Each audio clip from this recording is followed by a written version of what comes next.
두 개나 있네. 여기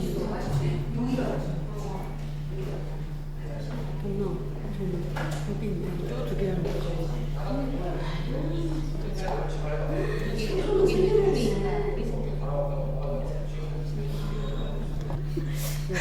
여기서 알겠습니다. 하시라고. 공예는 굉장히 숙련이 필요한 것이며 배우기 시작하죠.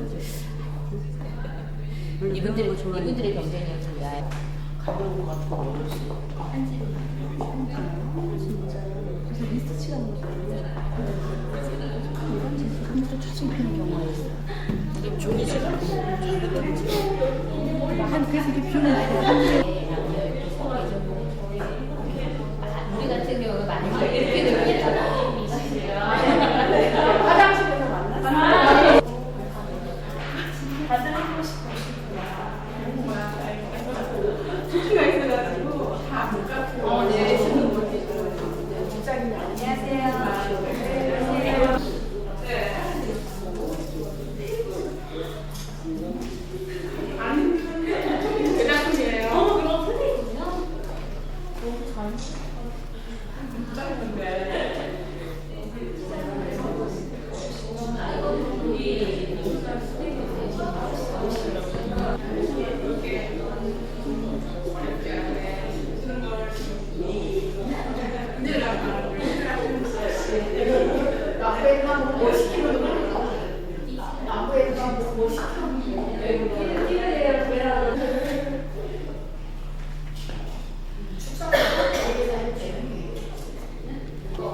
입니다. 인사드리겠습니다. 인사 말씀 올리기 전에 먼저 내빈 소개를 먼저 해드리겠습니다. 인사를 우리 내부 식구들부터 먼저 여러분한테 인사를 올리고 그 다음에 이제 오신 분들을 다시 소개를 해드리도록 하겠습니다. 하고 우리 지역 주민 대표이시기도 한 한명희 서울시 여성특별위원회 위원장님 참석해 주셨습니다.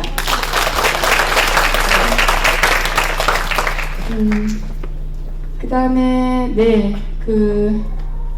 우리 남부여성발전센터 김현숙 소장님, 아마 남부여성노동자의 배진경 공동대표님 오셨습니다. 그 다음에 직장맘 지원센터 안내 올리겠습니다. 민대숙 금천 직장맘 지원센터장님 오셨습니다. 이렇게 부끄러우신 것, 원래 앞으로 오셔야 되는데 이렇게 오셨습니다. 사단법인 노동훈련 반명자 대표님 오셨나요? 네, 못 오신다고? 네네네. 이해가 돼서 많이 와주셨는데요. 우리 인력개발센터 기관장님들 다 한번 같이 인사를 드릴까요? 네, 우리 서대문 관장님, 송파 관장님, 그 다음에 여성노동자회에서 참석하셨습니다. 수원 여성노동자회, 예, 김경희 회장님 아니세요? 아까 된 것 같은데, 네네. 여성노동자의 박명숙 회장님 모셨습니다. 네. 우리 직원이 체크를 하시면서 잠깐 화장실 간 사이에 이렇게 된 것 같고요. 다음은 유관기관에서 오셨습니다. 구로구 사회복지협의회 회장님을 대신해서 윤기호 사무국장님 참석하셨습니다. 이따 토론자로 하실 때도 소개를 하기 때문에 서남권 어르신 돌봄 종사자의 이윤경 대표, 네, 감사합니다. 이제 제가 인사 말씀 이제 하는 순서죠. 네, 그래서 말씀을 드리도록 하겠습니다. 2012년 4월 1일 함께 우리 서울여성노동자회와 함께 많은 두려움을 갖고 또 아주 책임감을 강하게 갖고 시작을 했습니다. 5년 동안 우리 고생하신 많은 분들이 계신데 저는 사실 3월 달에 부임을 해서 왔기 때문에 그 전에 5년의 역사는 회의를 통해서 많이 들었지만 그동안 우리 고생하신 우리 실무자들하고 저는 센터장님 따로 계십니다. 그래서 우리 항현수 센터장님하고 우리 그동안 많이 고생하신 우리 노무사님 또 우리 직원들 너무너무 고생하셨다고 제가 이 자리를 빌어서 감사의 인사를 드리고 싶고요. 5년 동안 이게 쭉 훑어보면 엄청나게 많은 상담을 하셨어요. 근데 제가 15년부터 16년 그 1년 사이에만 봤더니 5,517건이 상담 건수였어요. 그러니까 한 3,700명 정도 인원수를 보면 그렇게 했고 그 중에 한 58%, 59% 가까이가 모성보호 상담으로 가 있었습니다. 그래서 우리 여성들이 아직까지는 법적으로 보장돼 있어도 우리가 받아내기, 우리 권리를 찾아서 가는 길은 아직도 굉장히 멀다 이런 생각을 했고요. 이들의 연령이 30세에서 35세가 많았어요. 상담 인원이. 그러니까 그때가 아마 요즘으로 보면 첫 출산에 도달한 나이가 아닐까 이런 생각을 했고요. 사업장은 5인에서 49인 미만. 그러니까 대기업은 한 12%밖에 안 됐어요. 상담 내용을 보면. 그래서 대체적으로 중소기업 이하에 있는 우리 여성들이 많이 힘들다. 그래서 힘들고 그렇지 않으면 상담을 사실 안 하시게 되잖아요. 뭐 신청해서 바로 되면 뭐 상담까지 안 오실 텐데 그랬고 그 프로테이지 중에서 86%, 87% 정도가 정규직이었고요. 비정규직은 아예 상담조차도 거의 엄두도 못 냅니다. 그러니까 이들은 계약직이니까 내가 이거 신청해봤자 계약기간 만료로 잘릴 거. 그리고 조금 견디다가 그만두면 되고 뭐 이렇게 해서 비정규직에 근무하시는 분들은 더더군다나 이에 접근하지 못하고 있다 이런 것들을 많이 보게 됐어요. 그리고 이 상담에 오시는 분들이 대체적으로 사무직종이 많았습니다. 그래서 저는 이제 왜 제조업에서는 없었을까 이렇게 생각했는데 아마도 다양한 역학조사를 하면 더 나오겠죠. 그러면 생산직은 아마 더 하기 어려웠을 것이고 일이 힘들어서도 아예 도전조차 하지 않았을까 이런 생각을 하면서 이제 하고 있습니다. 근데 이 많은 다른 분들이 보면 어마어마하게 많은데 사실은 그 기간 동안 2016년도에 저희가 이제 다산 110 콜센터를 장착을 했던 시기이기 때문에 훨씬 더 이 상담 건수가 많아요. 그래서 뭐 지금 하고 있는 금천 직장맘 센터가 몇 건이냐 이렇게 들여다보시면 안 돼요. 저희가 콜을 갖고 있었기 때문에 그렇게 생각이 되고 곧 이제 은평이 이제 개소를 할 것이고 2년 후에는 이제 노원구가 할 건데 저희가 이렇게 서울시 직장맘 지원센터가 5년 동안 했던 사업이 오늘은 이 성과를 바라보고 그 향후 방향을 볼 건데 우리 오늘 이 토론 내용이 앞으로 생겨날 다른 직장맘 지원센터의 사업에 도안이 되고 좋은 발전 방향으로 갈 수 있는 그런 시간이 됐으면 좋겠다 이런 생각을 합니다. 이 자리를 빌어서 정말 감사드리고 싶은 것은 이 토론회를 준비하기 위해서 우리 정말 특강비밖에 안 되는 이 연구비를 받으면서 5개월 동안 연구 조사를 해주신 우리 신경아 교수님한테 너무너무 감사드리고요. 그 여성노동자의 아주 대단한 홍보입니다. 저희 제가 그래서 다른 데 들여다보지 마시고 여성노동자에만 들여다보세요. 막 이렇게 얘기 정말 너무너무 감사드려요. 뜨거운 여름에 그걸 붙들고 정말 아마 다른 분들은 드렸으면 거부했을 거예요. 예산이 너무너무 없어서 이렇게 했고요. 또 없는 시간을 내서 토론자로 함께 참여해 주신 우리 김혜진 교수님, 우리 국미애 박사님, 우리 김진 변호사님 없는 시간 내서 해주셔서 너무너무 감사드립니다. 그리고 마지막으로 이 장소가 굉장히 열악해서 오늘 이 토론회를 하는데 책상 하나를 안 내주는 거예요. 그래서 아침 일찍 9시 반에 우리 직원이 건대 입구에서 트럭을 불러서 책상을 다 싣고 그러고 와서 배치를 했습니다. 그래서 서울시 부탁을 드리고 이런 거 할 때 좀 책상 위로 좀 내줘라 뭐 이렇게 해서 부탁을 드리고 싶고요. 그래서 정말 여성들만 있는 조직 이걸 하려는 게 너무너무 힘들었습니다. 그러나 오늘 이 토론이 성황리에 잘 돼서 앞으로 서울시 뿐만 아니라 지금 저희를 벤치마킹해서 전국으로 직장맘 지원센터가 생기고 있어요. 한 5군데서 거의 확정적으로 생기고 있는데 그런 센터의 좋은 발전을 제기할 수 있는 그런 기회가 됐으면 좋겠습니다. 끝으로 우리 5년 동안 고생해준 우리 직원들에게 감사의 말씀을 드리고요. 고생하신 전 센터장님, 항현수 센터장님에게 감사를 드리면서 이 말씀 마치도록 하겠습니다. 감사합니다. 감사합니다.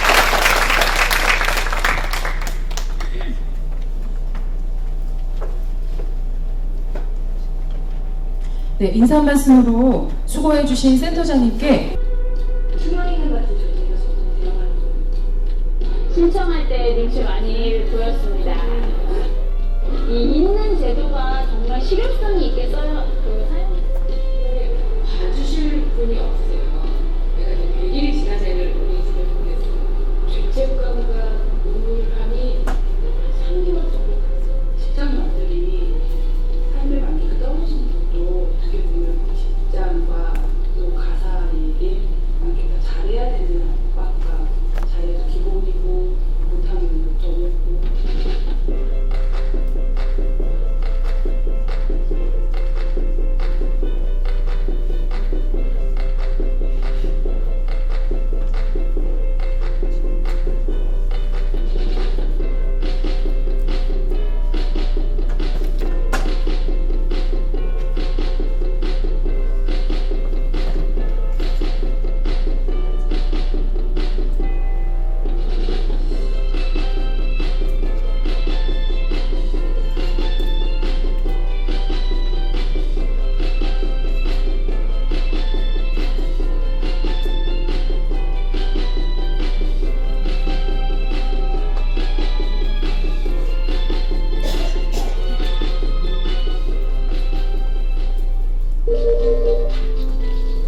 네, 서울시 직장맘센터입니다.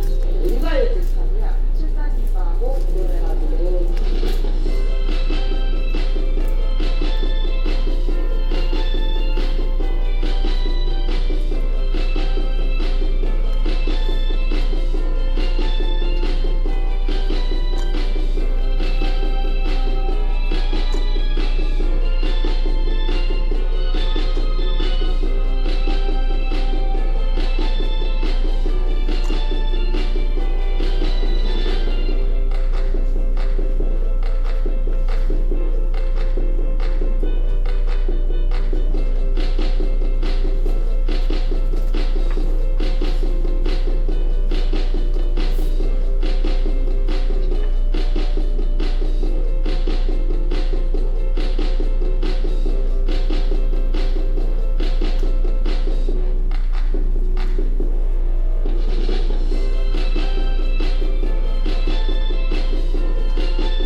함께 놀 수 있는 것은 같이 할 게 많아지니까 그래서 아이와 유대감도 더 많이 생기는 것 같고 그리고 조금씩 이제 어떤 변화된 모습들을 반영을 해서 새로운 모임들을 좀 조금씩 만들어가는 이런 것들을 제가 생각을 하고 준비하고 있습니다. 어떻게 이 고민을 같이 해결해 나갈까 하는 그런 것들을 통해 가지고 서로 성장을 격려를 해주는 거죠.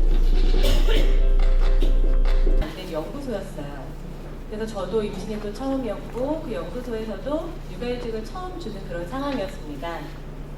그래서 저도 제 권리를 또 지켜야 했기에 또 열심히 알아보았고 그 과정에 서울시 직장맘 지원센터를 찾게 되었습니다. 그때 제가 자세한 안내를 받을 수 있었던 덕분에 저는 우려와 달리 휴직에 또 문제가 없었고 근데 사실 그 직장에 복직을 하지 못했었습니다. 복직 상담을 하는데 제가 한 5년 정도 다닌 직장이었는데 저한테 파트타임을 제안하더라고요. 그래서 저는 그때 그냥 그만두었고 또 새로운 직장을 찾게 되었습니다. 근데 또 지금 직장에 입사를 했는데 딱 1년 만에 제가 또 육아휴직을 해야 됐어요. 그러다 보니까 아무래도 회사에서는 제가 그렇게 믿었지 않았을 것 같아요. 1년도 되지 않았는데 이렇게 임신했다는 사실을 알리고 나니까 임신 사실을 딱 알리고 난 후부터 뭐 업무 배정이라든가 팀 배정 또 뭐 승진, 연봉 협상 등에서 다 배제를 당하고 그런 불공정한 상황들에 제가 처하게 되었습니다. 그런데 또 제가 그 직전 상황에서 복직도 하지 못했고 이런 우려사항이 너무 많았어서 일단 직장맘 지원센터에 다시 전화를 하게 되었고요. 그때 제가 사실은 직장에 다니지만 저희가 계약서 같은 거를 자세히 들여다보지 않는 경우가 많잖아요. 그래서 그런 것들 때문에 고민이 많았고 걱정이 되었는데 그때 저기 계신데 이태준 노무사님께서 제 계약서까지 다 사진 찍어서 보내고 또 꼼꼼히 봐주시고 해서 적극적으로 상담을 해주니까 사실 아까 얘기 잠깐 나왔었지만 진짜 천군만마를 얻은 그런 기분이 들었습니다. 그래서 그렇게 직장에서 그 불안한 상태에서 안정을 되찾게 되었고 무사히 휴직도 하고 또 지금은 그 직장에 복직을 해서 이렇게 일하고 있습니다. 근데 제가 이렇게 직장생활 하면서 직장맘이 되고 보니까 많은 직장맘들이 그런 생각이 들었을 것 같은데요. 그 전에는 느끼지 못했던 임신을 하고 나니까 회사에서 바라보는 시선이 달라지는 것을 느끼게 되었어요. 뭐 얘가 복직을 하겠나? 이런 식으로 보게 되고 임신한 애한테 뭘 시키지 못할 것 같다. 이런 시선을 많이 받게 되었어요. 그렇게 되다 보니까 동료한테도 팀한테도 계속 미안해지고 그래서 이렇게 회사에서 좀 멀어지는 그런 상태에 가게 되었습니다. 그리고 그런 상황들이 불공정한 걸 뻔히 알지만 사실 마찰을 일으켜서 제가 그 직장 상대로 싸워서 얻을 것이 하나도 없더라고요. 왜냐하면 이 상태에서 제가 직장을 그만두게 되면 저는 다른 직장을 또 임신한 상태에서 구하지 못할 것이고 또 경력 단절로 이어질 수 있을 것 같은 두려움 때문에 그냥 또 참고 계속 참았어요. 그래서 만삭인데 새벽까지 일하고 또 열심히 일했지만 회사에서는 그런 것보다는 하는 말이 이런 거였어요. 뭐 6개월 정도 휴직시켜주면 되겠냐 이제 이런 식의 말들 좀 많이 들으면서 좀 서러웠지만 참고 이제 일을 했었습니다. 저는 그때도 지금도 회사에서 제일 마지막 문 닫고 나오는 사람처럼 열심히 성실히 일을 하고 있습니다. 사실 제가 철이 없었던 20대 때는 오히려 맨날 빨리 퇴근하고 싶고 친구들도 만나고 싶고 빨리 집에 가고 싶고 놀고 싶고 좀 그런 마음이 많았어요. 근데 지금은 오히려 딱 회사에 오면은 드디어 아이들하고 좀 떨어지고 저다운 제 일을 할 수 있겠다라는 생각에 일이 즐거워지더라고요. 그러다 보니까 더 몰입하게 되고 더 많은 일을 좀 해보고 싶고 배우고 싶고 그런 마음이 좀 간절해지는 것 같습니다. 그리고 무엇보다 다른 엄마들도 마찬가지일 텐데 정말 소중한 아이들이잖아요. 근데 그런 아이들 떼어놓고 이렇게 직장에 나와 있는데 이 직장에 있는 시간이 아무것도 아니고 대충 일하고 그럴 시간이 될 수는 없겠다라는 생각이 정말 간절히 들더라고요. 그래서 더욱 열심히 또 멋지게, 열심히는 안 되고 제대로 일하면서 그렇게 잘 해내고 싶다는 생각이 간절합니다. 제가 이렇게 직장맘이 되고 나서 회사를 생각해보면 회사에서는 사실 직장맘이 많아야 좋은 것 같아요. 왜냐하면 제일 크게는 저희는 쉽게 이직하려는 마음을 갖지 않는 것 같습니다. 요즘 젊은 친구들이 이직 많이 하는데 제가 나이도 저도 올해 한 38이에요. 그러다 보면 다른 직장 가는 거 사실 쉽지 않을 거라 생각도 하고 또 그렇게 몇 년이라고 그만두려고 제가 이런 아이들의 소중한 시간에 직장에 나와 있는 건 아니거든요. 그러다 보니까 더 열심히 일하게 되고 성과를 내고 싶고 그런 마음이 들기 때문에 이직보다는 지금 있는 회사에 정착을 하고자 하는 마음이 더 크게 됩니다. 그런데 이런 마음하고 달리 사실 현실은 좀 힘이 든 것 같습니다. 주중에도 열심히 새벽까지 일하고 했는데 주말에 가면 일이 많아요. 할 것도 많고 또 퇴근해서도 사실 새벽인데도 아이 돌볼 일도 많고 저희는 친정엄마가 아이를 돌봐주고 계신데 둘을 돌보시다 보니까 집안일 많이 못 하시거든요. 그래서 그런 것들도 제가 계속 관리를 해야 되고 신경 쓸 일이 너무 많아요. 그런데 사실 이런 것들 다 떠나서 제가 가장 힘이 든 거는 걱정하는 마음인 것 같아요. 아이들이 집에 잘 있는지 또 저희 엄마도 나이가 있으신데 잘하고 계실지 뭐 이런 것들에 대한 걱정이 계속 돼요. 근데 저도 제가 한 5개월 휴직했었거든요. 둘째 아이 낳고 그 기간 동안 두 아이를 돌보면서 잠깐 지낸 시기가 있었는데 제일 힘든 시간이 오전에 등원시킬 때였어요.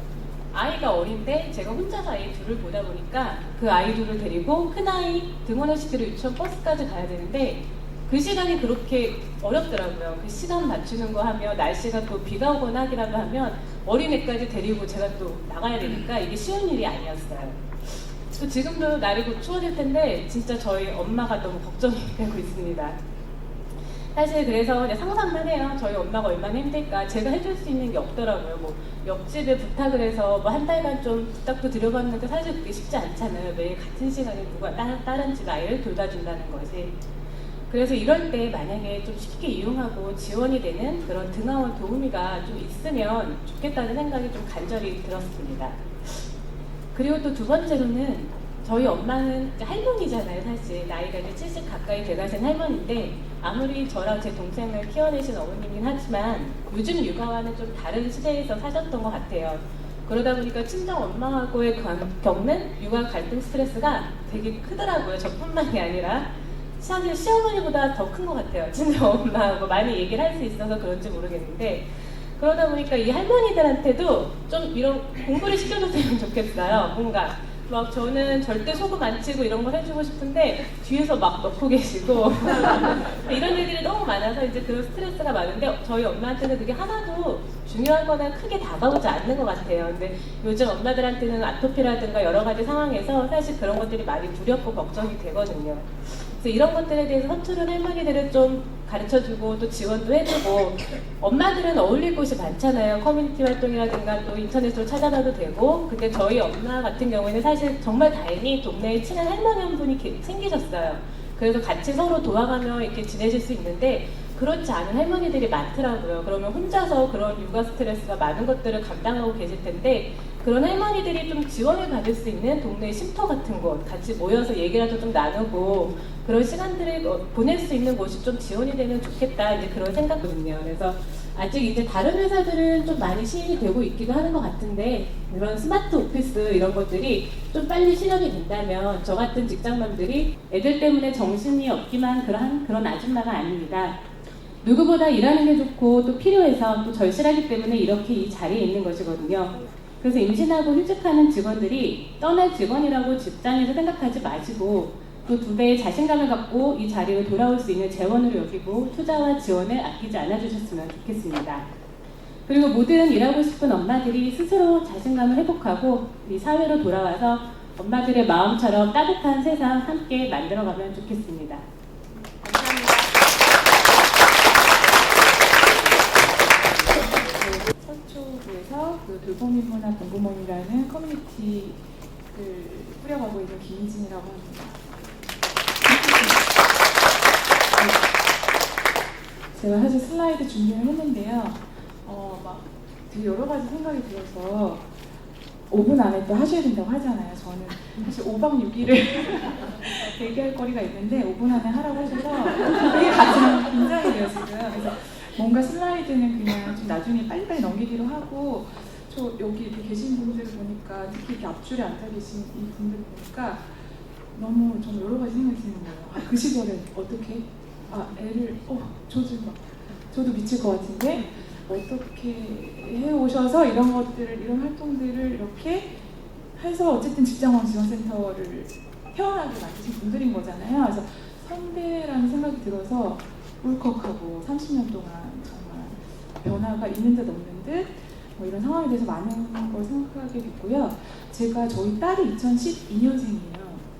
그래서 오늘 다 같이 이 직장만 지원센터 홈페이지에 들어가시면 첫 번째 개소를 알리는 그 게시글에 첫 번째 아마 댓글을 다는 게 저인 것 같아요. 제가 그거 잘 모르실 거예요. 지난번에 처음 말씀드렸고, 사실은 2012년에 노산으로 아이를 낳고 막 이 복귀를 해서, 저희 아이는 2월생, 그리고 제가 5월쯤에 복귀를 해서 막 미쳐버릴 것 같은 시절, 계속 워킹맘, 직장맘, 일, 육아, 양립 막 이런 걸로 검색을 일이 손에 잡히지 않을 때마다 검색을 막 하고 있었는데, 어느 날 그게 잡힌 거예요, 손에. 직장맘 지원센터가 개소합니다. 그래서 제가 굉장히 기대가 컸고, 뭔지 잘 몰라요. 제가 지금 아까 말씀드리면서 이렇게 돼서 이렇게 해서 만들어주는 거구나 라고 지금 배워가고 있는 중인데요. 3년차 커뮤니티 사업에 참여를 하고 있지만 뭐 이런 곳이구나 라는 것을 아직도 이제 배우고 있고, 그리고 이제 앞으로도 더 이제 들을 이야기가 많은 것 같아요. 그래서 뭐 굉장히 신경이 복잡하다. 그리고 제가 지금 아까 발표하신 분 보니까 너무 저 워킹맘들 볼 때마다 이렇게 깜짝깜짝 놀라요. 너무나 말끔. 이분이 정말 집안에서 무슨 전쟁을 치르고 나오는 것 같지 않잖아요. 저는 그렇게 보이나요? 저는 막 지금 무슨 상태에서 제가 여기 왔는지, 어제 애를 어떻게 하고 지금도 가면서 뭐 일을 처리하면서 애들 픽업을 몇 시에 해서 저녁 때 뭘 먹여야 되는데 이 활동도 이번 주말에 저희 모이거든요. 뭐 이런 생각을 칠 것 같은데, 아까 너무 깔끔하게 나오셔서 워킹맘이 힘들다고 하시는데 정말 힘든 것인데 정말 너무 슬퍼하는 것 같고, 다들 그런 상황에서 제가 정말 5분이 지금 거의 다 지나가는 것 같지만 이런 복잡한 시간 좀 전달하고 싶었어요. 전하고 싶었고, 저희 모임은 짧게 설명드리겠습니다. 제가 아까 그 첫째 딸이 2012년에 낳고 이제 미쳐갈 무렵에 가장 충격적인 일은 아이를 키우는 게 이렇게 중요하고 또 너무 행복하고 정말 인간에게 의미 있는 일이라는 것을 몰랐던 거예요. 저는 완전 남자랑 똑같이 살았고 36살까지 시민이 되고 심지어 그렇지만 좋은 돌보는 사람이 돼야 된다 이런 거를 공적으로 저한테 어떤 동기부여를 해준 사람 아무도 없었어요. 그래서 너무나 정말 남자랑 똑같은데 이렇게 사랑과 돌봄에 대해서 정말 이렇게 아무것도 얘기해주지 않다니, 그것의 힘듦도 얘기해주지 않을 뿐만 아니라 그것의 의미도 얘기해주지 않다니 너무 충격이다. 그래서 정말 이걸 좀 공적으로 얘기하고 싶은 욕구가 굉장히 많았고 약간 그때 제정신이 아니었죠. 공고가 이제 마지막에 제가 이것을 발견하고 또 매일 하면서 급히 이제 모임을 하겠다고 해서 신청을 내서 선정이 돼서 3년째 활동을 하고 있는데요. 정말 여기 인문학적인 통찰, 인간에 대한 통찰들이 너무나 많은데 이것들 어머니들은 얘기할 기회가 없고 이제 가끔 아빠들이 가끔 육아를 하면 엄마들은 얘기를 안 하시고 그러니까 저 같은 사람들이 몰랐던 거잖아요. 그래서 이거를 좀 얘기를 엄마들이랑 많이 하고 그래야 내가 이게 좀 미치지 않고 살 수 있겠다 이런 생각으로 모임을 만들었어요. 그래서 이 돌봄의 가치와 의미를 이런 것들을 이제 같이 엄마들하고 책도 보고 뭐 그렇게 하고 있고요. 물론 이제 주로 남편이 많이 합니다. 근데 모임에 맨날 오면서 마지막에 항상 인문학 책을 보면서 마무리를 해요. 좋은 말로. 그래서 뿌듯하게. 아이들은 저희가 모여서 남편이 하는 잘 모르고 공부하나 보다. 엄마들이 공부를 하네. 독서 모임 언제에 우리 엄마는 공부하는 모임에 그런 텍스트를 주로 보고 그다음에 내 경험이랑 연결시켜 보려고 해요. 그 남자분들 잘하는 거 있잖아요. 3개월하고 막 책 써내면 그걸 좀 배울 필요가 있다. 엄마들이 너무 겸허해. 자기가 너무 중요한 통찰을 했는데 절대 얘기를 안 해요. 옆집 엄마한테밖에 얘기를 안 해요. 이런 것들을 좀 공적으로 많이 얘기하고 싶다. 그런 게 있었고 그것도 나누다 보면 또 굉장히 이게 별일 아닌 것 같이 이렇게 시작하지만 하다 보면 굉장히 의미가 있다는 걸 알게 되고 그러면 돌봄에 대한 어떤 자존감?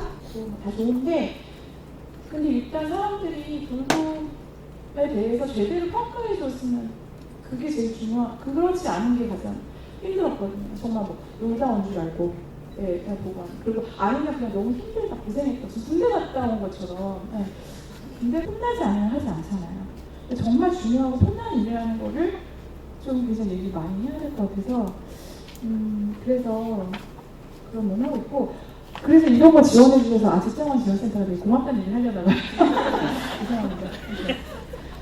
굉장히 친정 엄마도 지금 힘든데 어쨌든 좀 기대되고 조금이라도 있었으면 직장에서도 독박인 것 같고 집에서도 독박 모두가 빨대를 꽂은 것 같으면 이런 상황에서 뭐가 있었으면 좋겠다 어떤 기대꽃 그래서 커뮤니티가 필요해서 저도 많이 문을 두드려 봤는데 직장 마음이 같이 하기는 정말 어려워요.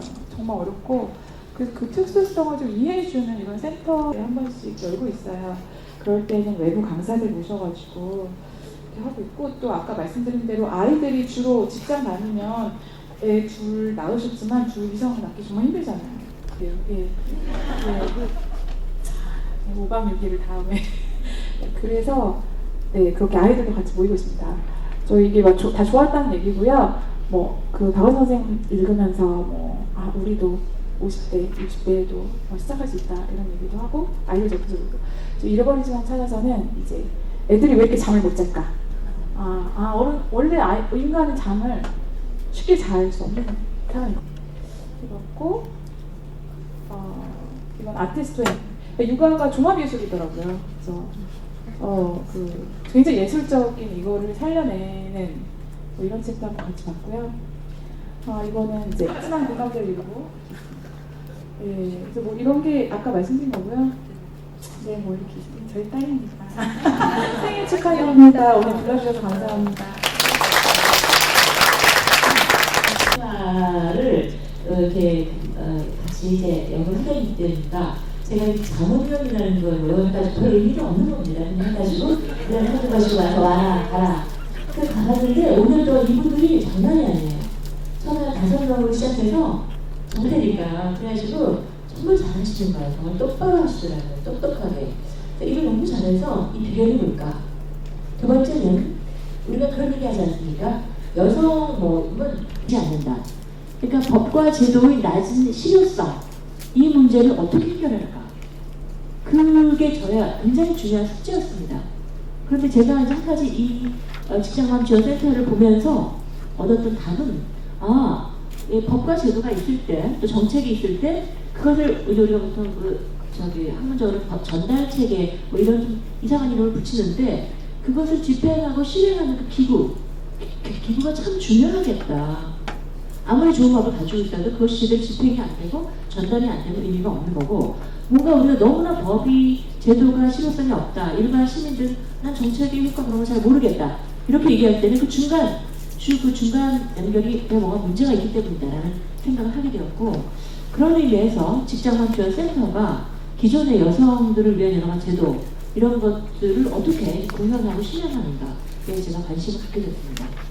또 다른 관심은 제가 참 야무지게 짧은 거 하면서 참 관심도 갖거든요.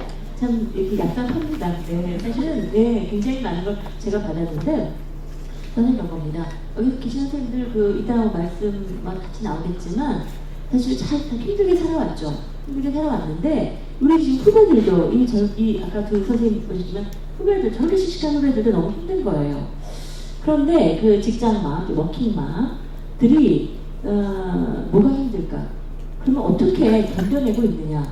죽지 않고 뭔가 애들을 키우고 아이 따뜻한 다 보여주고 이렇게 키우고 있잖아요. 그래서 뭔가 현재를 그리고 미래를 만들고 바꿔가고 있는데 도대체 이분들이 지금 어떻게 살고 있는가? 그 워킹맘을 만나고 싶었습니다. 그래서 오늘 이제 좀 같이 선생님들하고 나눠보려고 하는데요. 중요한 것은 분명히 변화는 하고 있습니다. 우리가 30년 전과 다르고 10년 전과 다르고 제가 이 자리에서 한 가지 자신 있게 드릴 수 있는 말씀은 서울시 직장맘센터가 있기 전과 지금 5년 후 현재는 분명히 서울시에서 일하는 워킹맘들에게 분명한 변화는 있는 것입니다. 분명히 1단계의 변화는 우리가 만들어냈고 이제 2단계로 도약을 하는데 그 도약을 위한 과제가 뭔지 그것을 위해서 우리 같이 함께 우리 같이 동종업계에 지금 종사하시는 분들이잖아요. 그렇죠? 그래서 함께 무엇을 위해서 노력해 나가야 될지 고민을 해보도록 하겠습니다. 넘어가고요. 이제 서울시가 2012년에 4월에 만들었고 방역단절 예방을 이제 하기 위해서 목적 만들었죠. 다 하실 거고요. 사명 이렇게 쓰여 있네요. 보니까 여성의 노동권, 모성권, 돌봄권 이 세 가지입니다. 계속 일할 수 있어야 되고, 그러니까 나의 생존은 내 힘으로 할 수 있어야 되는 거죠. 나의 생존. 그다음에 모성, 내가 아이를 낳고 아이를 키우고 싶다면 그 삶을 선택한다면 그런 권리가 나에게 주어져야 된다. 실현할 수 있어야 한다. 세 번째 돌봄, 아이를 낳아서 네가 알아서 커라 이건 아니잖아요. 그래서 함께, 그냥 혼자가 아니라 함께 아이를 키울 수 있는, 또 노인을 돌볼 수 있는, 또 돌봄을 받을 수 있는, 여기서 돌봄권은 돌봄을 주기도 하지만 받을 수 있는 이런 권한, 이 세 가지 권한이 주어져야 일하는 여성의, 일하는 어머니의 시민권이 보장이 된다고 생각하고, 직장맘 지원센터는 바로 이런 일들을 실현해 나가는 전달자 내지는 촉진자, 요즘에 퍼실리테이터라는 얘기 많이 하는데 그런 일들을 하겠다고 이제 만들어졌죠. 저는 문헌연구 이 센터에서 만들어진 굉장히 많은 자료들이 있습니다. 자료와 인터뷰 조사를 했습니다. 그래서 실제로 아까 내담하셨던 분들, 또 커뮤니티 활동가, 또 센터에서 오랫동안 일을 해오신 이 선생님들을 만났습니다. 센터 설립 목표를 이렇게 정리를 좀 해봤어요. 있는 자료와 이게 제가 잘못 넘길까봐 고민해서 있는 자료와 이런 본다면은 있네요. 여성의 노동권과 모성권, 돌봄권을 실질적으로 법과 제도는 있지만 구현이 안 되기 때문에 실질적으로 확보해서 여성의 경력 단절을 예방하는 게 중요한 거죠. 예방하고 여성의 역량을 강화해서 일과 돌봄, 개인 생활을 균형 있게 변형해 나갈 수 있는 직장업, 가족, 지역사회 시스템을 구축한다. 이것이 아마 궁극적인 목표가 되겠죠. 그래서 이런 여러 가지 일을 하고 있는데요. 지금은 현재 2017년 자료를 보시면 크게 4가지 영역으로 사업이 나눠져 있습니다. 그래서 이따 이미도 많이 알고 계시고요. 그래서 3가지 고충, 3고충이라고 하는 거는 이제 직장에서, 가족에서 나 자신, 그죠? 이 개인 이런 세 가지 영역에서 여러 가지 어려움을 겪고 있는데 이걸 어떻게 해소해 나갈 거냐. 사실은 내가 아까 뭐 사례 발표에도 나왔지만 내가 아이를 갖고 임신을 하고 정부에서 막 결혼해 임신해 뭐 이렇게 막 얘기하지만 내가 딱 임신을 하면 그럽니다. 제가 이제 어떤 문제가 있을 때 내가 그냥 그 문제가 되는 걸 해결하고 나가버리면 그거는 쉽게 풀 수 있어요. 법적으로 문제 제기하고 그래서 일종 가서 그것도 충분히 나의 그 일을 업무 인정받으면 승진도 하고 끝까지 살아남아야 되는 것이죠. 그렇기 때문에 휴가를 쓰자 휴가를 휴직을 하자 그게 문제는 아니라는 거죠. 그렇기 때문에 더 어려운 문제고 그래서 사실 여성들이 이게 막 싸워서만 해결될 문제는 아니죠. 여러 가지 사회자들을 바꿔나가는 적이 있습니다. 그래서 자세한 내용은 잘 아실 거고 또 자료주고 보시면 충분히 전달이 된다고 믿고요. 그 첫 번째는 이제 사업의 성과를 한번 보도록 하죠. 그래서 2012년 5월부터 10년 12월까지 뭐 뒤에도 좀 나오긴 합니다만 보면 약 한 13,000여 건의 상담을 했고 그 중에서 이 직장 내 고충이 80%입니다. 그러니까 직장맘이라고 불러서 뭐 그럴 수 있지만 너무나 여성들이 직장 안에 힘들다는 거 겠습니다. 그리고 이제 이 사업은 가장 중요한 것이 상담하고 지원인데요. 사업은 이제 흐름표를 좀 넣습니다. 그래서 상담을 보면 전문가에 연결도 하고요. 아주 다양한 차원의 지원을 하게 됩니다. 그래서 이제 그 역시 내용을 보시면 상담 것을 보니까 전화도 하고 오시기도 하고 찾아가기도 하고 온라인에서 다양한 방식으로 또 상담을 하셔가지고 오셔서 일을 하셔가지고 참 여러 가지 활동을 많이 하신다. 일단 사람이 있어야 되지 않겠습니까? 그래서 했는데 저는 이거 굉장히 의미가 있다고 생각합니다. 전문가들 모아서 실질적으로 우리가 해나가고 토론회를 하시고 이런 여러 가지를 하셨고요. 또 그 안에서 제도개선위원회를 또 생각이 궁금한 비밀을 했다. 굉장히 재밌습니다. 가져가서 학교에 수업시간에 학생들에게 썼던 그런 기억도 있습니다. 해석합니다. 그 다음에 이제 최근에 그 서울시에서 그 유명한 다산 콜센터 아무래도 지금 행보 접근성이 문제이기 제도 잘 모릅니다. 사실 저도 그래요. 제가 강의를 하니까 노동법, 공표법을 아는 거지 우리 학생들 대학을 졸업해서 아무것도 몰라요. 그래서 그런 법이나 뭘 알아야지 얘기도 하고 권리도 쓸 수 있는 거기 때문에 이 법 굉장히 잘하고 계셨습니다. 그래서 노력을 많이 하셨고 이제 생태계 조성도 하는데 아마 여기 오신 선생님들이시죠. 모여서 같이 여러 가지 노력을 하고 계신데 제가 볼 때 이 생태계는 지금 그냥 만들어가고 있다. 모여서 뭔가 좀 화끈하게 핫하게 일을 하려면 좀 더 많은 어떤 그 예산이나 지원 이런 것들이 필요한데 제가 지금 볼 때는 이제 생태계 무기가 그리고 이제 법률 지식 이런 것들일 텐데 전혀 모르고 나가죠. 찾아가서 고등학교에 가서 이런 교육을 하고 있어서 참 좋은 교육이다 이런 생각이 들었습니다. 대학에서도 사실 필요하고 사실 대학에서도 이런 교육을 법률, 노동법 이런 교육을 의무적으로 받을 수 있도록 이렇게 가야 될 텐데 노력해 보겠습니다. 좀 사례집이 있었고요. 상담 사례 간단하게 상담 사례 그리고 이제 커뮤니티 활동 사례 좀 말씀드리고 그래서 사실은 이제 겉으로 보기엔 자발적으로 보이지만 그리고 자기 스스로 걸어 나가는 그런 모습. 이제 미국에서 유명한 책이 있습니다. 옵티 나오시면요, 내 발로 걸어 나간다는 거예요. 근데 미국에서조차 그 내 발로 자기 발로 걸어 나갔다 그 여자들의 이야기를 들어보니 전혀 아까 선생님 말씀하셨죠? 출산일과 갔다 와서 일과일식 갔다 와서 이러네. 그러나 시간제로 선택. 그러다가 조금 지나면 이제 그만하고 나가지. 아직도 그렇게 남편이 그 정도밖에 안 돼? 능력 있게밖에 안 되나? 그죠? 또 내버리는 거죠. 그래서 겉으로는 자기 발로 나가는 것 같이 보이지만 사실은 그렇지 않고 그 뒤에는 매우 복잡하고 거친 젠더 정치가 있다. 그래서 근본적으로 여성 노동자의 임신에 대한 회사의 인식은 부정적이다. 여성의 임신이 회사에서 어떻게 받아들여지는가에 대한 현실 진단이 좀 필요하다. 그리고 어떻게 받아들여져야 하는가를 위한 전환이 필요하다. 인식이. 이런 말씀을 드릴 수 있고요. 그럼 이런 역할을 누가 해야 되는가? 여성 개인이 할 수 없고 회사는 돈을 버는 조직이기 때문에 하려고 하지 않겠죠. 결국 공공의 영역에 있다는 거예요. 공공이 자기 책임을 다해야 된다는 것입니다. 그렇지 않다면 정책적 기관입니다. 육아휴직도 마찬가지입니다. 근데 재미있는 것은 육아휴직이 2015년 기점으로 해서요. 그 이전하고 그 이후를 보면 훨씬 더 사례가 늘어나요. 그래서 그 이전에는 22개였는데 2배 가까이 됩니다. 뭐냐면 이제 육아휴직을 막 쓰려고 하는 거예요. 쓰려고 하니까 갈등도 있는 거죠. 그 이전에 신청도 아예 못했는데 지금 신청을 하고 갈등이 생겨서 이제 찾아오는 것이죠. 그래서 갈등 요인도 여차고 역시 마찬가지로 해고위험 뭐 여러 가지 인간이 상상할 수 있는 수많은 다양한 방법. 그럴 땐 다양한 말을 쓰면 안 되지만 아무튼 수많은 방법을 써서 여성들을 몰아내고 있었습니다. 육아 마찬가지로 정리를 하면 육아휴직은 출산휴가보다 훨씬 더 사용하기 어렵습니다. 그리고 특히 둘째 자녀, 아까 정말 박사님 말씀하셨지만 용감한 여성이에요. 둘째 자녀 육아휴직은 신청하기조차 불가능합니다. 너무 이상한 사람 아니야? 그죠? 그리고 내가 육아휴직을 이 상담을 하셨던 분들의 사업장에서 육아휴직이라는 건 육아퇴직입니다. 제가 이것은 최근에 쓴 논문에서 육아휴직이냐, 정부가 지금 하고 있는 육아퇴직이냐, 육아퇴직을 원하는 것이 아니다. 우리 육아휴직을 원한다. 우리가 원하는 육아휴직이다. 얘기를 계속 하고 있습니다. 현실은 육아휴직이 되고 있어요. 그래서 그 말씀을 드리고, 그럼에도 불구하고 센터를 찾아오셔서 출산휴가 이러다, 내가 육아휴직이 이러다, 이런 말씀을 하시는 분들이 많이 늘어나고 있다. 분명히 직장맘지원센터가 중요한 변화를 가져오고 있다. 육아휴직이 육아퇴직으로 가게 되는 그 현실의 변화를 가져오고 있다. 이건 제가 확인을 해볼 수 있었습니다. 많이 노력하셨죠? 근데 문제는 이겁니다. 휴직 후에 발생하는 것이죠. 휴직까지는 그래 좋아. 하지만 돌아오는 건 안 돼. 그죠? 너무 잘 아시죠? 그래서 휴직은 주지만 사직서 쓰고 나가. 이 얘기죠. 그래서 다시 회사에 돌아오는 것은 허용하지 않겠다. 또는 요즘에 이제 돌아와서 1년 이내에 돌아오는 걸 조사하니까 1년 있다가 내보내요. 1년까지 버텨 6개월쯤 되면 이런저런 방식으로 내보냅니다.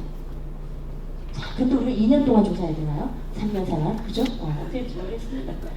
이런 상황이죠. 그래서 결국 현재의 상황은 어떠냐? 현재는 직장맘이 육아휴직에 들어간 후 직무 자체를 외주화하거나 아예 그냥 밖으로 내빼거나 아니면 다른 인력을 채우죠. 그래서 복귀 시 돌아갈 곳이 없게 만듭니다. 이것은 꼭 회사만을 비난할 수도 없어요. 왜냐면 육아휴직 인력 쓰겠다고 하면 다른 사람을 써야 하니까. 그래서 어떻게 보면 자연스럽게 나타나는 현상일 수도 있고 또는 의도적이기도 합니다. 두 가지가 다인 것 같습니다. 어쨌거나 돌아갈 수가 없게 만드는 전략이죠. 그래서 돌아가려고 그럼에도 불구하고 돌아가겠다고 회사에 다시 돌아간 직장맘에게는 팀장인데 이전에 팀장인데 팀원으로 그냥 강등을 시켜버린다든지 굉장히 괴롭힘, 정말 비열한 여러 가지 비열한 방법이 사용되고 있다. 그래서 상당 사례 육아휴직에서 상당 사례를 결국 결론은 뭐냐 문제죠. 첫 번째, 사용 가능성을 높이기 위해서 신청 요건이나 절차를 바꿔야 된다. 이것은 이 보고서가 아니라 이전에 센터에서 했던 토론회가 있습니다. 법 개정을 토론회에 이미 들어가 있기 때문에 그 자료를 참조해 주시기 바랍니다. 두 번째는 우리가 민간 공공 얘기했지만 서울시, 제가 이걸 빨간 글씨를 쓰고 계속 하는 것은 공공기관에서조차 육아휴직은 환영받지 못하고 있다. 처벌이 약하기 때문이고요. 그 다음에 비정규직 여성에게는 그림의 떡이다. 의사, 이런 거 요즘은 드라마 많이 나오지 않습니까? 의사와 같은 그 전문 계약직도 내가 날카롭게 칼을 들고 전쟁터에 나가야 되는데 너는 녹슨칼이잖아. 이렇게 되는 것이죠. 그래서 육아휴직은 여성의 경력 단절을 막기 위해서 도입된 제도지만 실제 현장에서 육아휴직은 경력 단절로 가는 길목, 입구가 되고 있어요. 이 아이러니들, 이 모순된 현실을 어떻게 바꿀 것인가? 바꿔 나가야 합니다. 그래서 결국 그러면 정말 녹슨칼인가? 여성이 아이를 낳고 아이를 키운 그 짧은 시간 한 1년 아이를 키우고 오면 녹슨칼이 되는가? 그렇지 않다는 것이 아까 김희진 선생님 말씀에서 보여주셨고요. 사실은 내가 해보니까 일도 필요하고 엄마 정체성도 필요하더라. 그런데 왜 필요하냐면 일을 해보니까 감염입니다. 감염. 그래서 아마 그죠?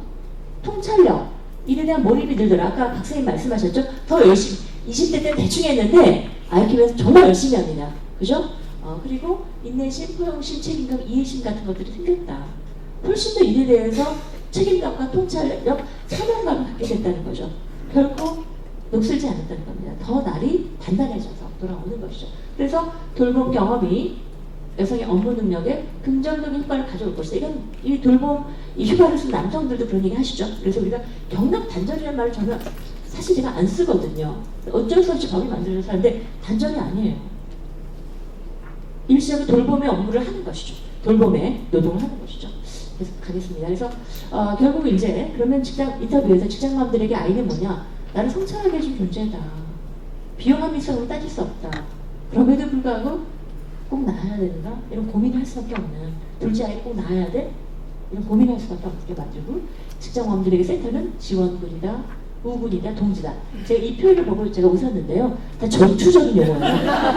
우리들이 얼마나 전투적인 현실 속에 살고 있는지. 네, 그렇습니다. 열심히 전투를 하십시다.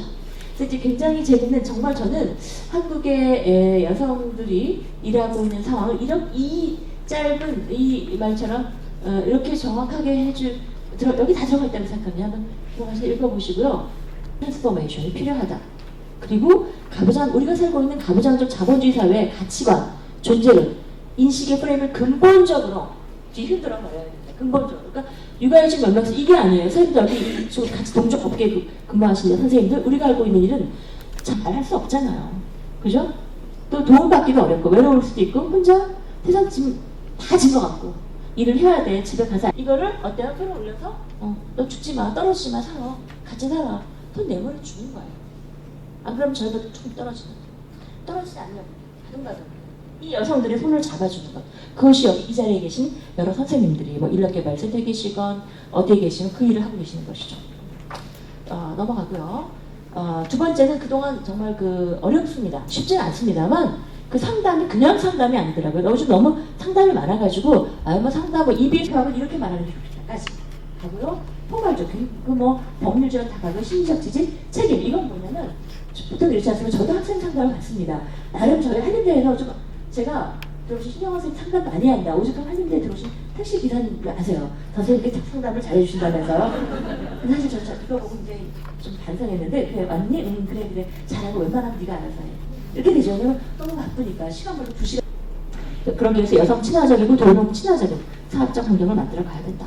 두 번째는 여기 계신 선생님들 여기 이 자리에 모셨죠. 오늘 굉장히 중요한 의미가 있는 자리라고 생각합니다. 그래서 플랫폼 기능을 좀 하시라. 먼저 시작했으니까 같이 모여서 뭔가 으쌰 아니라 0.1%가 안 된다는 얘기겠죠.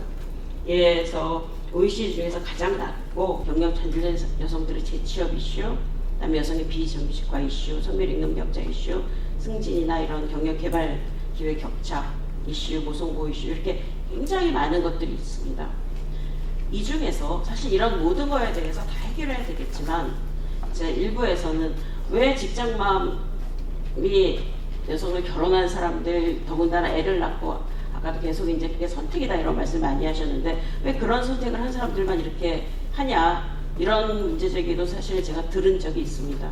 근데 그럼에도 불구하고 사실 여러 가지 문제 중에 현재 경력 단절된 여성들의 질척, 이 보센터가 모든 여성 고용의 문제를 해결할 수 있는 건 아니지만 그런 특화된 영역에서 굉장히 새로운 출발을 했던 거고 그게 5년째 이루어지고 있다.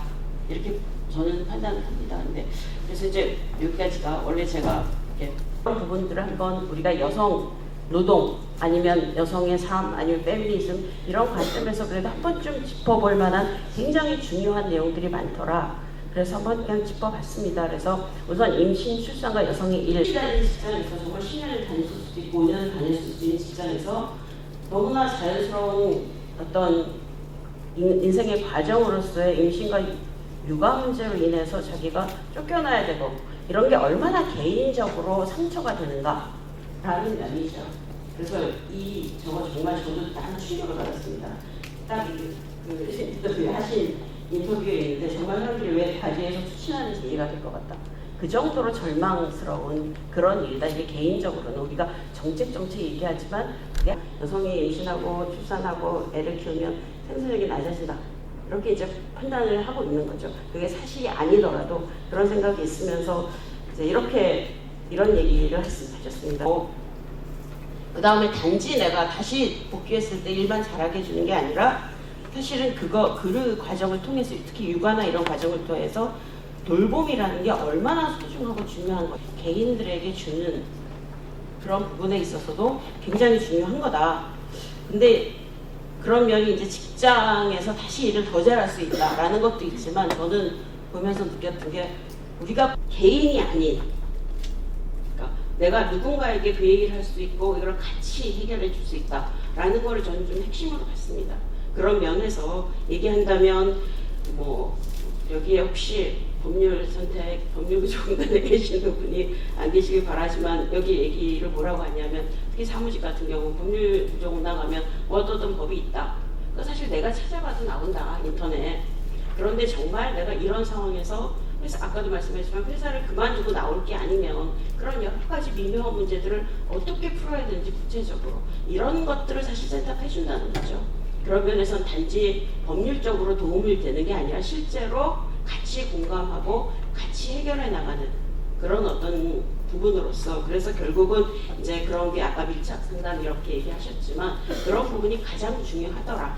그래서 그거는 결국 저는 여성들의 만남, 모임 이런 거라고 생각하고, 직장 그 부모 커뮤니티에도 마찬가지인 것 같아요. 그래서 특히 직장맘 같은 경우는 전일맘들이 모임에 같이 갈 수 없기 때문에 그런 데서 오는 몰입 같은 걸 해결하고 있었고, 그거를 통해서 단지 육아에 대해서 서로 돼야 되는데 좀 그런 부분이 앞으로도 우리에게 과제이겠다 이런 생각이 많이 들었습니다. 저는 이제 그 신경월 교수님 발제 정말 잘 들었고요. 발제 내용과 관련된 발제 내용을 뒷받침하는 통계를 몇 가지 같이 보면서 향후 과제 부분에 대해서 말씀을 드리려고 합니다.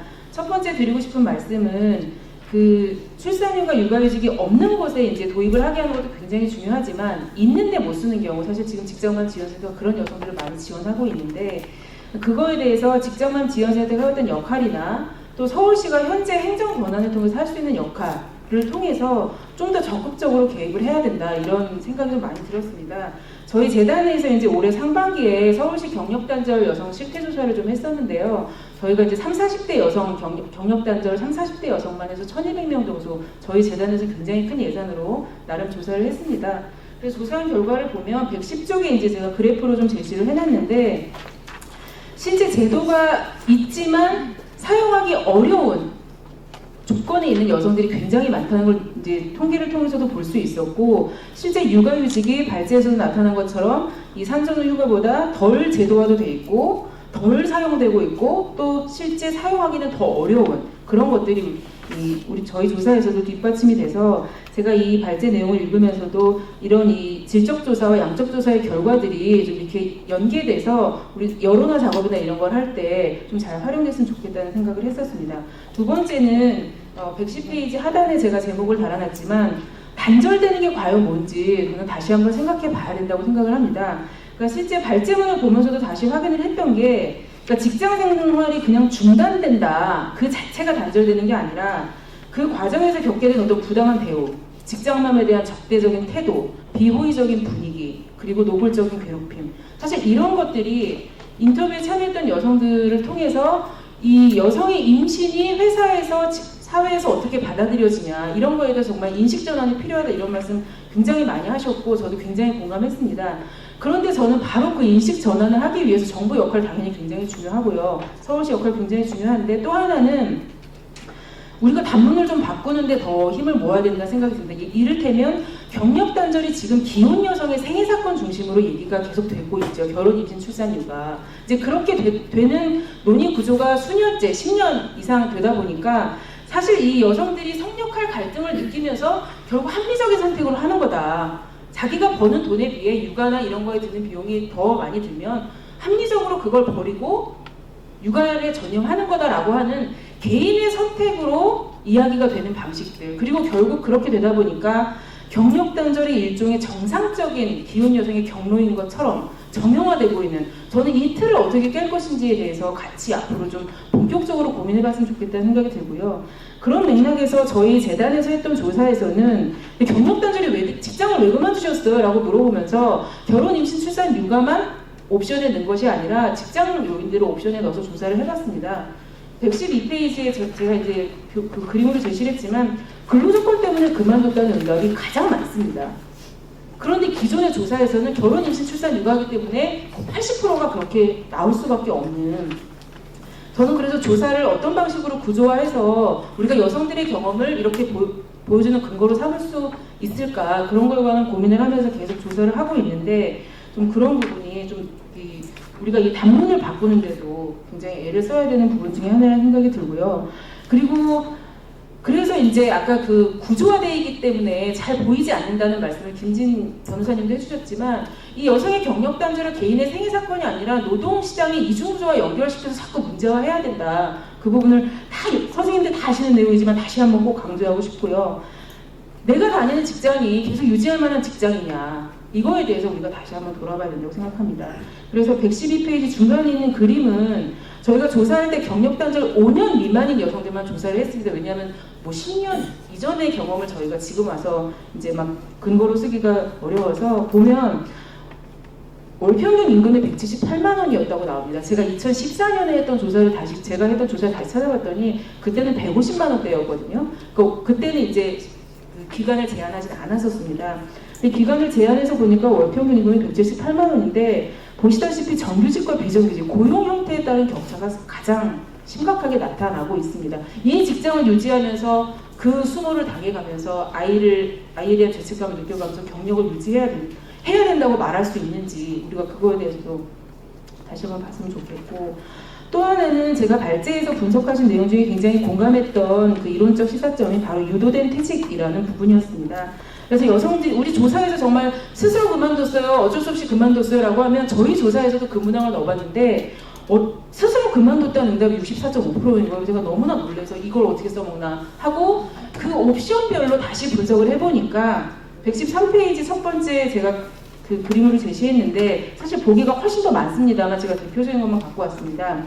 뭐 계약기간 만료 때문에 그만뒀다 이런 거는 당연히 어쩔 수 없이 그만뒀다가 85% 이렇게 나오는데, 이를테면 네 번째에 있는 결혼, 임신, 출산으로 퇴사하는 관행이 우리 직장에 있어서 그만뒀다 고 응답한 여성들의 10명 중 7명이 스스로 그만뒀다고 답을 합니다. 그리고 임금이나 근로시간도 마찬가지고요. 심지어 임금이나 승진 차별 때문에 그만뒀다는 경우도 40%는 내가 스스로 그만뒀어라고 대답을 한다는, 이게 완전히 내면화되어 있다는 겁니다. 어떻게 보면 자기 정당화일 수도 있고요. 그러니까 이런 문제에 대해서 좀 더 적극적으로 가시화시켜야 될 필요가 있다는 생각이 듭니다. 세 번째는 저는 이제 사각지대에 어떻게 개입해야 되느냐, 아까 그 5인 미만 사업장 얘기도 발제해서 나왔었지만 저는 이 부분은 직장맘 지원센터가 어떻게 할지도 참 고민이 많이 돼야 될 부분이지만 서울시 차원에서 전체 그림을 좀 어떻게 그려야 되는지에 대한 게 있어야 된다고 생각합니다. 예를 들면 서울시에 지금 직장맘 지원센터 말고도 다른 여성 일자리 지원기관이 여러 가지가 있습니다. 뭐 경력 단절 여성을 지원하는 것이든 뭐 직장맘을 지원하는 것이든 기관들이 굉장히 여러 가지가 있는데, 그런 기관들의 운영 목표를 성평등성으로 설정을 하고 그것을 위해 필요한 세부 과제들을 가지고 이 기관들의 역할과 관계들을 어떻게 설정을 할 건지, 저는 그 부분에 대해서 좀, 그러니까 센터가 계속 만들어지는 것도 굉장히 필요하고 우리가 수요를 좀 충족시키기 위해서 의미가 있지만, 전체적 서울시의 성평등성이 높아가기 위해서 이 기관 A부터 Z까지의 기관들을 어떻게 역할 분담을 하고 이 네트워킹을 할 것인지, 저는 그 부분에 대해서는 좀 서울시에서 그림을 그려주시는 것이 필요하다는 생각이 들고, 그런 과정에서 성과나 실적을 뭘로 평가할 거냐, 예를 들면 예산 대비 상담 건수로 만약에 성과 평가를 한다, 이런 거 대단히 곤란하죠. 지금 직장맘 지원센터가 5명에서 12명이 된 괄목할 만한 성장을 거뒀는데, 그러니까 상담 건수도 그만큼 늘려라 라고 만약에 그런 성과 지표가 사용되고 있다면 그건 대단히 곤란하다는 겁니다. 우리가 잘 앞에서 이제 우리 선생님들 말씀도 듣고 발전 선생님 말씀도 들었지만, 직장맘 지원센터 상담은 심리적 지지를 포함하는 상담이기 때문에 단순히 건수로 카운트될 수 없는, 그래서 저는 이 서울시가 이런 센터들을 지원할 때 성과 지표, 평가 지표, 그러니까 평가나 이런 건 필요하다고 저도 생각하지만 그것을 어떻게 그 센터의 역할에 맞게 제시할 수 있을 것인가에 대해서도 고민해야 된다는 생각이. 그리고 네 번째 말씀드리고 싶은 건 그래서 직장맘 지원센터의 고유성을 드러내면서 또 서울시가 운영하는 기관이라고 하는 것의 공신력을 살릴 수 있는 사업으로 저는 재구조화가 좀 돼야 된다고 생각하고, 그 과정에서 많은 논의가